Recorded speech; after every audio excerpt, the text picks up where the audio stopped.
Welcome to the channel. My name's Bryce. I share what helped me go from a bottom 40% performer to a top 5% rep in about 6 months. When I went all in on these concepts that I share. It wasn't like a new script or a book of questions or a talk track that helped me. It just really was me finally understanding how to get more out of the skills that I already had in the tank.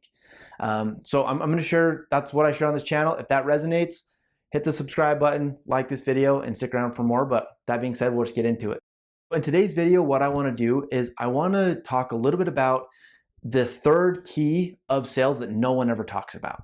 And it typically gets lumped in under mindset, right? We talk a lot about in sales trainings about skill. Like there's no shortage of training on closing tactics, discovery tactics, questions to ask, rapport building, all these things, right?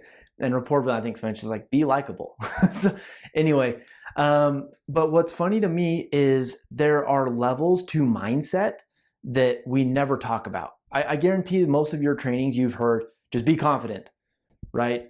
And that's about it. But I want to dive a little bit more into that because what I've learned for myself is that mindset, as we define it in sales, is actually split into two camps. And the way I define mindset is the ability to anchor into your core, like into your beliefs, into what really motivates you to keep going. And beliefs are that bedrock that are what your mindset can reach down and grab onto. Okay. Now, let me give you a couple examples of this. We talk about mindset of being a top performing mindset, right? I'm sure you can think of a few examples of kind of what that might mean to you.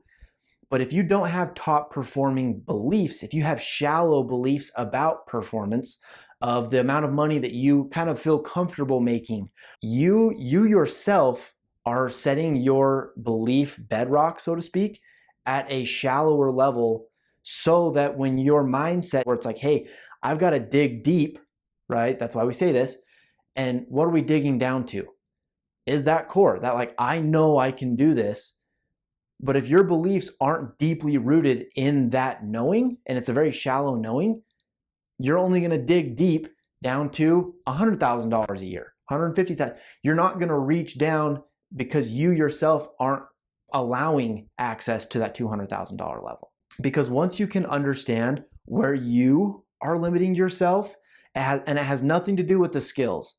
Right? For a lot of us, like and guys I coach, they have been in sales at the same company or maybe different companies, similar industries, whatever the story is, for 3, 4, 5, 6, 7 years. They have the skills. They have had outperforming lead the team months, and then they just are consistently doing this up and down thing.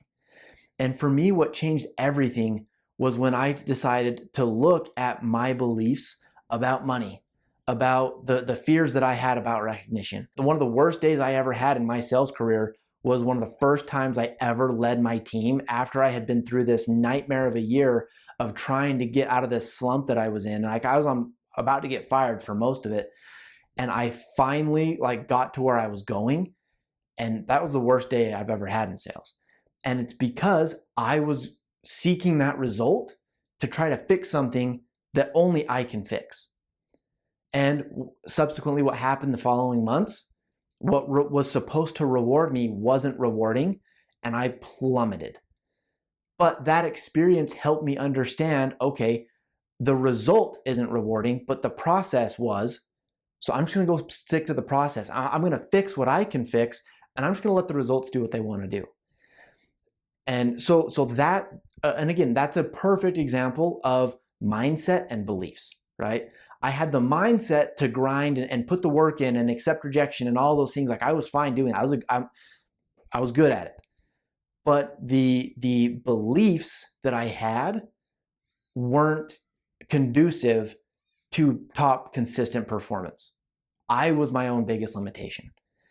So that's what I help people with. That's what I hope that my content helps you with, is to just help all of us stop being our own biggest limitation and just get more out of the skills that you have already developed and put in the work. Now it's just time to allow yourself to reap the rewards. So I hope this resonated. I hope you enjoyed this. Stick around, like this for more, share it with someone else that might need it. Otherwise, I'll catch you on the next one. Thanks.